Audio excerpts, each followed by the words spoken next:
So now, a few weeks ago, a rumor started circulating around the internet saying that if you clap in front of Orville, the dodo at the airport, and make him blush, then there's a higher chance that he will send you to a rare island when going on a Nook Miles mystery tour. Furthermore, I was told that if you're holding a specific item in your hand when you depart and after you make him blush, there was a higher chance that you would be sent to a specific island. So a watering can would send you to a hybrid island, shovel equals money rock, fishing rod equals big fish island, etc, etc. Now, at first I completely dismissed it as a load of rubbish during a live stream, but then so many people kept coming in asking me to do it that I committed to one of my most stupid experiments ever. I promised that if I would obtain 100 Nook Mile tickets, then I would go to 50 mystery islands ordinarily without making Orville blush, and then 50 mystery islands after making Orville feel like the happiest dodo alive, while holding the watering can to see if there was a high chance to get a hybrid island. I streamed the entire process over on my Twitch channel at twitch.tv/Dazbound. Feel free to drop a follow for more live wacky experiments over there to prove that I wasn't just making the information up. So, getting into the data, here's where things took a bit of an awkward turn. I had amassed about 70 tickets before the first island adventuring stream, and the day before I was due to start, a big data mine was done on the game and stated that this blush theory was incorrect. Who would have guessed it? But I had promised to prove it wrong, and so I went on my adventures anyway. Before we get into the results, let's take a look at the information that we received through the data miners, because as frustrated as I was that this information came out before I could prove the theory wrong, it was actually extremely helpful in breaking down all 20 potential mystery islands in the game, as well as the percentage chance to find each of them. So here's where things get a little bit more awkward. It turns out that there are some islands that are coded into the game that you can only encounter once per in-game day. These are the 9 rarest islands which have a 3% or less chance of being found, including ones such as the Big Fish Islands, Hybrid Island, and even the fabled Tarantula Island. Furthermore, we have to remove a few islands from the data. This is because some islands only have the chance to show up under certain conditions. So keep in mind that this experiment was done during April from the hours of 2 PM to 7 PM in the Northern Hemisphere. This means that it was too early for the tarantula to spawn, so we wouldn't have encountered the Tarantula Island. Also, since it was April, there were no finned fish in season. Therefore, we can't find the Big Fin Island since it only spawns finned fish.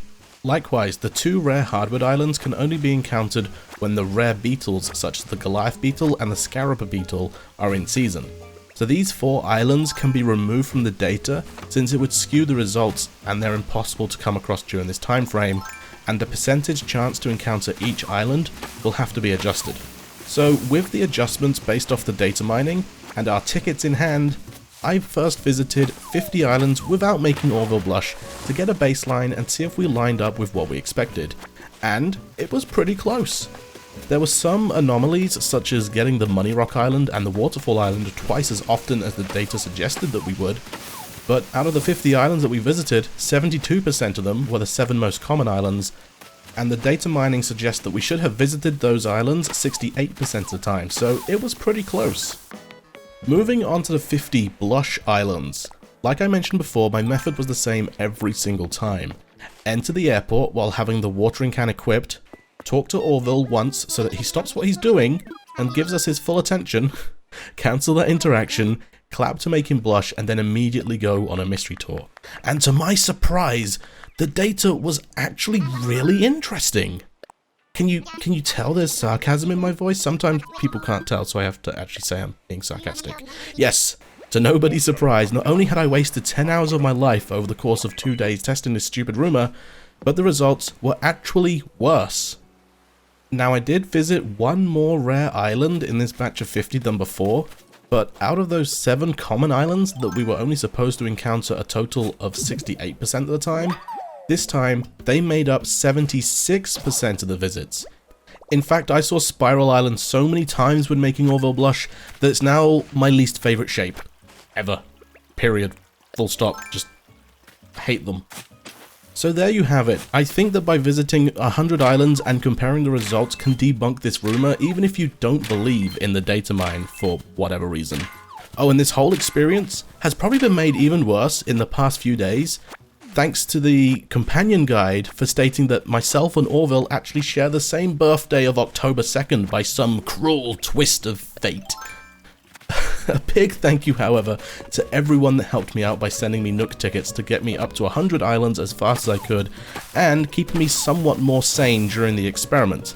And if you want to join in on some of these wacky streams and become part of the community, the link to my Twitch is in the description. I would appreciate a follow and to see you there. If you fancy some more Animal Crossing New Horizons content, then I'm sure that the YouTube robots will have suggested another one by me that you can find on your screen now.